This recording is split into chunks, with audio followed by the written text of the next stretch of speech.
I still remember the way the ballroom lights flickered across their smirking faces like tiny spotlights on every cruel joke. My brother's wedding day. The day I was supposed to blend into the background in my simple navy dress, the one I'd worn to 3 other family events because who notices the sister anyway? But oh, they noticed. They always noticed when it was time to laugh at me. My name is Elena. For as long as I can remember, I've been the punchline in my own family. The quiet one, the still single one. The one who wasted her best years chasing some uniform while everyone else built picture-perfect lives. That afternoon, as I stood near the dessert table clutching a glass of flat champagne, my cousins circled like vultures in satin. Look who showed up alone again, Aunt Linda whispered loud enough for the whole table to hear. Poor Elena, still playing dress-up in her little fantasy world. I felt my cheeks burn. I wanted to disappear. I wanted to scream. Instead, I smiled the same tight smile I'd perfected over years of family gatherings. Because that's what you do when you're the family's favorite joke, right? You swallow the hurt. You pretend it doesn't slice you open. But what they didn't know, what no one in that glittering ballroom knew, was that I hadn't been playing dress-up for a very long time. See, 10 years ago, I walked away from everything they expected of me. The big wedding dreams, the safe corporate job.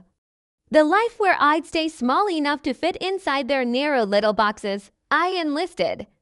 I disappeared into a world of dawn runs, endless drills, and missions I could never talk about. I rose through ranks they couldn't pronounce. I became someone they'd never recognize. And I kept it secret, not out of shame, out of protection.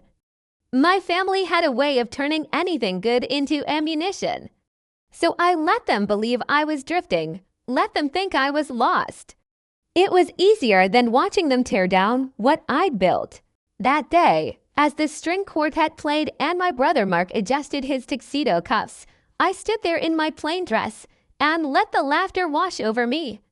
My mother dabbed her ice crocodile tears for the son who'd made it, not for the daughter she'd written off years ago. Little did I know the bright, sweet, quiet Sarah, who I'd only met twice, had been paying attention. She'd asked questions. She'd listened when I thought no one ever did. And she was about to change everything. The toasts began right after the cake cutting. Champagne flowed. Stories got louder. And then Uncle Richard stood up, glass raised high, his face already red from too many refills. To mark the golden boy who finally locked it down. He bellowed, the room erupted, and to Elena. Well, let's just say we're glad she could make it between her, adventures. Laughter, sharp, familiar, the kind that used to keep me awake at night when I was 12 and they mocked my report cards. When I was 18 and they said I'd never amount to anything without a man. When I was 25 and they whispered I was too intense for anyone to love. I felt it rising, the old panic, the urge to shrink. My hands trembled around my glass. I stared at the floor, counting the petals on Sarah's floral centerpieces. 1, 2, 3. Then Cousin Mia leaned over, voice dripping with fake sympathy. Don't worry, hun. Maybe next wedding, it'll be yours. If you stop scaring them off with all that. Intensity, more laughter, my vision blurred. I excused myself, mumbling something about the restroom. I needed air. I needed to breathe. In the hallway, I pressed my back against the cool wall and closed my eyes. 10 years of discipline, countless missions. Medals I kept locked in a box under my bed. And still I was reduced to this, the family joke, the cautionary tale. I thought about leaving, just slipping out the side door. Letting them have their perfect day without the embarrassment of me. But then I heard her voice, soft, steady, cutting through the noise like a blade. Elena! I opened my eyes. Sarah stood there in her ivory gown, veil pushed back, eyes searching mine. She wasn't smiling the polite bride smile anymore. She looked determined. I need to talk to you, she said. Before my toast, my stomach dropped. Sarah, it's fine. Really? I'm used to. No, she cut in gently. You're not. And you shouldn't be. She took my hand. Hers was warm, mine was ice. I know who you are, she whispered. I know what you've done. Mark told me everything last year, how you saved his friend in Kandahar. How you've been protecting people while the rest of us were posting brunch photos. I couldn't speak, my throat closed. I asked him not to tell anyone. I managed.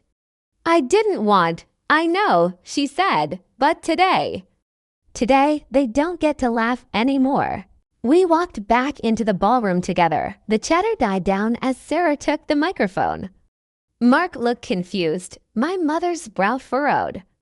Aunt Linda mid-sip, waiting for the next joke. Sarah's voice rang clear, no tremor.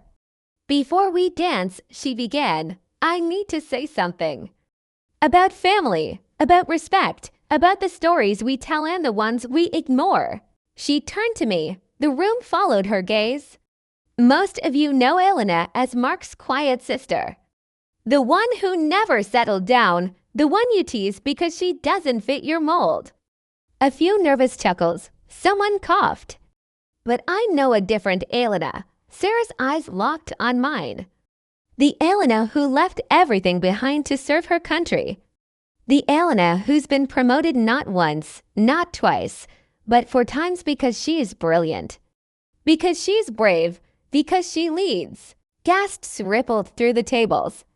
My mother's hand flew to her mouth. Sarah raised her glass higher.